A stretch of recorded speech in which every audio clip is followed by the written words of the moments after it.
Hello everyone. तो आज हमारे साथ हैं उषा कंसल मैम। उनकी बुक गद्य का आंगन रिसेंटली ही पब्लिश हुई है SGSH पब्लिकेशन के साथ। सबसे पहले मैम आपको बहुत बहुत बधाई आपकी बुक के लिए। धन्यवाद। मैम मैं सबसे पहले जानना चाहूंगा कि आपको कैसा लग रहा है, आपकी बुक पब्लिश होकर मार्केट में आ चुकी है। मुझे बहुत अच्छा लग रहा है कि मेरी पुस्तक इस समय मार्केट में आ चुकी है। आपके फैमिली मेंबर्स और आपके जो फ्रेंड्स हैं उनका फर्स्ट रिएक्शन क्या था जब उन्हें पता चला कि आपकी बुक पब्लिश हो रही है? मेरे परिवार के लोग भी बहुत प्रसन्न थे और मेरी सभी सखियां या मेरे जो कुलीग्स थे वो सब बहुत प्रसन्न हैं और बहुत बहुत बधाइयां भी दे रहे हैं कि मेरी पुस्तक इस समय छपकर मार्केट में आ चुकी है। जी मैम। तो आपने सबसे पहली बार कब लिखा था और वो किस बारे में था? मैंने सबसे पहली बार 79 में लिखा था, जब हमारे विद्यालय की मैगजीन निकल रही थी वातायन। उसमें मैंने एक गद्य की रचना भेजी थी गांधारी के लिए कि क्या वह पतिव्रता थी।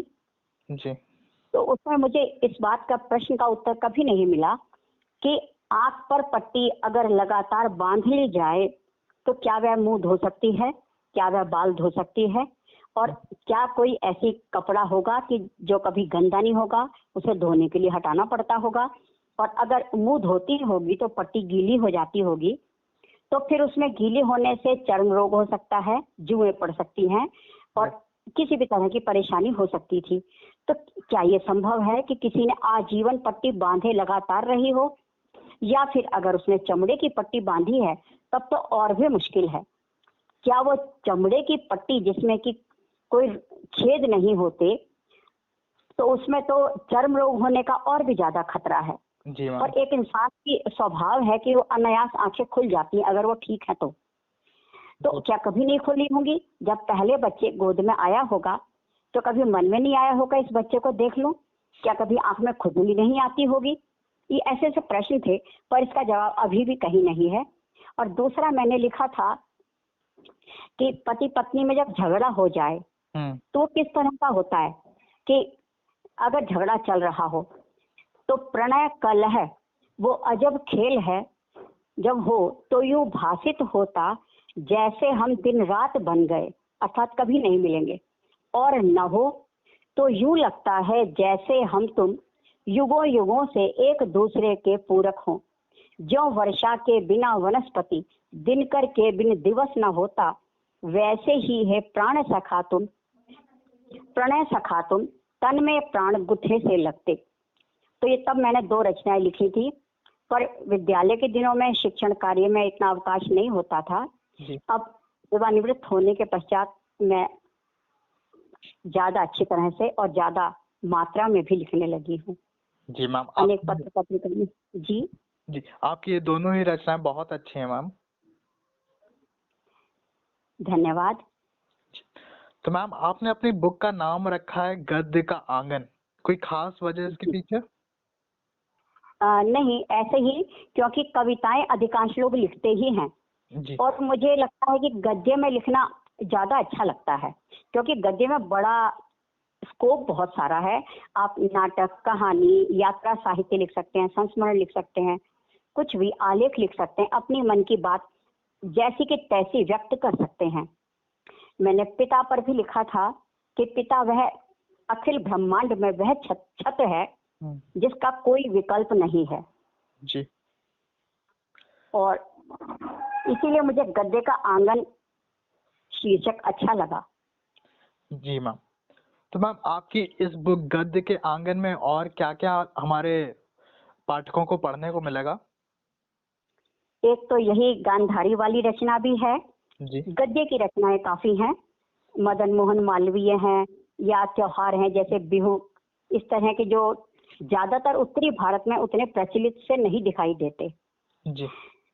और योगी आदित्यनाथ पर भी लिखा, मोदी जी पर भी एक कविता है। और क्या हम सनातन धर्म वालों को अपने बारे में ज्यादा पता क्यों नहीं है, इसके क्या कारण है, इसके विषय में भी लिखा। जो भारतेंदु हरिश्चंद्र जी ने कभी लिखा था वो हमारे इंटर कॉलेज में था, भारतवर्षोन्नति कैसे हो सकती है।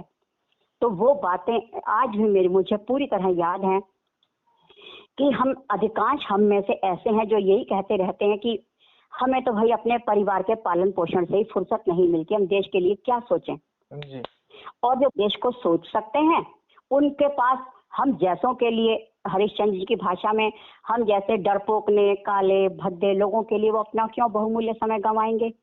तो बस फिर एक उन्होंने बीच में शेर भी डाला था जो क्लासरूम में एक्सप्लेन करने में थोड़ा डिफिकल्ट लगता था कि उन्हें गैरों से कब फुर्सत, हम अपने गम से कब खाली, चलो बस हो चुका मिलना, न तुम खाली न हम खाली, न तो देश वालों को फुर्सत है देश के लिए और गैरों को तो फुर्सत क्यों होगी, इसलिए देश की तरक्की कैसे होगी। तो ये पाठ जो तब 150 साल पहले जब लिखा था उस व्यक्ति ने, वो आज भी उतना ही सटीक है और प्रामाणिक है। तो ऐसे कई ऐसी बातें हैं जो प्रश्न जो सुलझते नहीं, और हम अपनी ही संस्कृति से अनभिज्ञ क्यों रह गए। तभी तो कोई हम पर बड़े आराम से आक्रमण कर सकता है और हमें बरगला सकता है। और उससे भी बड़ी बात यह है कि हम अधिकांश लोग ये सोचने लगते हैं कि को नृप होए हमें कहानी, जैसे तुलसीदास जी ने अकबर के जमाने में कहा था। जी। अगर जनता ही नहीं सोचेंगे तो फिर तो कोई भी हमारे सिर पर आकर बैठ गया और हम पर राज करता चला गया। और अंग्रेजों को और न ही मुगलों को, दोनों को ये पता था कि भारत के गद्दार थोड़े से लालच में बहकाए में आ जाएंगे, वो अपने साथ सेना नहीं लाए थे, हम में से ही उनके सहायक बन करके हम पर ही अत्याचार करते रहे। जी मैम। तो ऐसा भी मेरे लेख में है।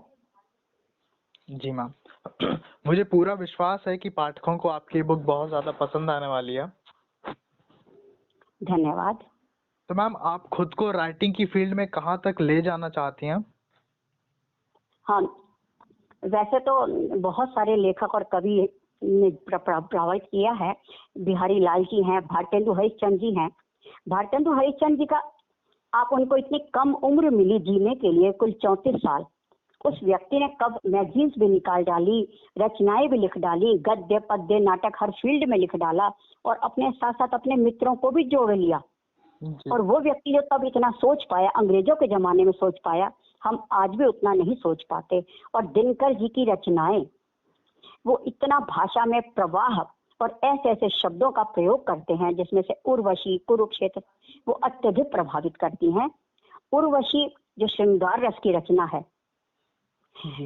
जिसमें से सुनने में लगेगा बड़ा सरल है, पर भाव कितने गहरे होते हैं। कि जैसे उर्वशी से पुरूरवा कह रहे हैं, जब से हम तुम मिले न जाने कितने अभिसारों में, रजनी कर श्रृंगार सितासित नभ में घूम चुकी है। इसमें कहीं भी घटियापन नहीं लगेगा, पर सब कुछ कह गए दिनकर जी इसमें। जी। और एक माँ के लिए उन्होंने कहा था कि माँ बनते ही त्रिया कहाँ से कहाँ पहुंच जाती है, गलती है हिमशिला, सत्य है गठन देह की खोकर, पर वह हो जाती कितनी असीम, कि पर हो जाती कितनी पयस्विनी होकर। बीच में एक लाइन थोड़ी सी मिस हो रही है। जी। तो ऐसी कितनी सारी बातें हैं। और एक जगह पुरूरवा की पत्नी औशीनरी कहती हैं, जीत गई अप्सरा सखी में रानी बनकर हारी। कितनी मानव मनोविज्ञान की क्या क्या बातें लिख डाली, देशभक्ति की क्या क्या बातें हैं। दिनकर जी का कोई मुकाबला नहीं है। और गद्य में डॉक्टर नगेंद्र, रामचंद्र शुक्ल जी, आचार्य महावीर प्रसाद द्विवेदी जी और हजारी प्रसाद द्विवेदी जी का तो कोई मुकाबला ही नहीं है। जी मैम। तो मैम क्योंकि हमने जी बताएं मैम। जब हम टीचिंग कर रहे थे ना, उस दौरान इन सब लेखकों कवियों को विस्तार से जानने का, गहराई से जानने का अवसर मिला। क्योंकि जब हम पढ़ते हैं तब इतना नहीं समझ पाते जितना पढ़ाते समय हमें, और हर बार और अच्छी तरह से समझ में आता जाता है। तो इन लोगों के विचारों ने, इनकी लेखनी ने, इनकी भाषा ने इतना अधिक प्रभावित किया है कि जी चाहता है इस फील्ड में लिखते ही जाएं। जी बिल्कुल मैम। और एक मेरी और रचना है, पागल क्या नहीं कर सकते। पता नहीं, ये मैंने इसमें डाली कि मतलब ये है, पागल से अर्थ मैड नहीं है। जैसे आज हम कहेंगे दशरथ मांझी, है ना, जी उस जी। व्यक्ति को पागल ही तो कहेंगे जो 30 साल तक लगा हुआ है पहाड़ खोदने में। हम्म। सुभाष चंद्र बोस को क्या कहेंगे? पागल ही तो। जी ना घर देखा, ना बाहर देखा, ना बच्चे देखे, ना परिवार देखा, वो लगा हुआ है देश के लिए। जी। चंद्रशेखर आजाद 6 साल की उम्र से पागल हो गया, जैसे 6 साल का बच्चा वो तब से पागल था देश के लिए। भगत, जब तक हम पागल नहीं होंगे हम कुछ नहीं कर सकते। हम यही सो, हमारे परिवार का क्या होगा, हमारे बच्चे का क्या होगा, हम इनके लिए कमाए या देश के लिए सोचें। बस जिन्होंने सोचा, बस सावरकर, ये वो लोग हैं। और बाकी जिनके नाम प्रचलित हैं उन्होंने परिवार के सारे सुख भोगे और जी जेलों में भी रहे तो पूरे आनंद से रहे। जी मैम। वो प्रशंसा की नजर, मेरे नजरों में वो नहीं है प्रशंसा के योग्य। ये हैं जो जंगलों में, भगत सिंह तो बहुत अमीर परिवार का बच्चा था। वो व्यक्ति देखो ना कैसे वो रहते होंगे। भगत सिंह की एक पुस्तक मैंने पढ़ी थी, उनके भाई की लड़की ने लिखी है, हमारे विद्यालय की लाइब्रेरी में थी, महेंद्र संधू, तो शहीद भगत सिंह नाम से।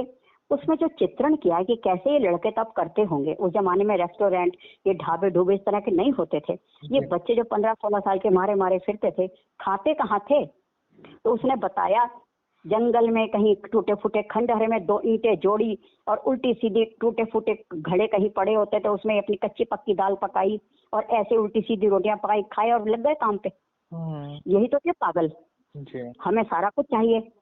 ये है इनका देखो ना, जो परिवार में रहते रहे, सारे सुख भोगते रहे, वो कुछ नहीं मेरी नजरों में।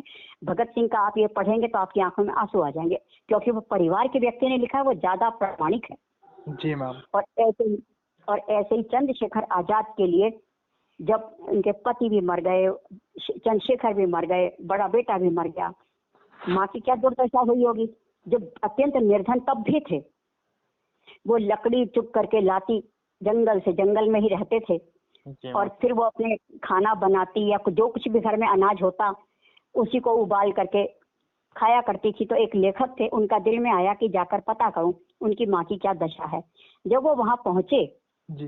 तो उन्होंने देखा कि एक बिल्कुल टूटी फूटी सी झोपड़ी में उनकी माँ बैठी हुई है, पड़ी हुई है टूटी फूटी चारपाई पर। तो उन्होंने पूछा कि कैसा, जो कुछ भी उनका हालचाल पूछा होगा। वो बोली, बस मेरे जीवन की 2 अरमान थे कि मैं चंदर के ब्याह में बन्ना गाऊं और ठाकुर जी के दर्शन करूं। तो आप ये देखो ना, एक माँ का कितना मासूम अरमान था कि चंदर के ब्याह में बन्ना गाऊं। जी जी जी मैम। मैम मेरा लास्ट क्वेश्चन, आपका एक्सपीरियंस कैसा रहा SGSH पब्लिकेशन के साथ? बहुत अच्छा रहा, और आपकी जो सर्विस है एकदम क्विक है और बहुत ही सही है। काम एकदम शुरू होता है तो लगता है परिणाम तक पहुंच ही जाएगा। जी मैम। तो मैम एक बार फिर से आपको बहुत बहुत बधाई आपकी बुक के लिए। धन्यवाद भाई। मैं चाहूंगा कि आपकी और बुक पब्लिश हो हमारे पब्लिकेशन के साथ। अवश्य। जी, एक बार फिर से थैंक यू मैम। धन्यवाद भाई। Thank you ma'am.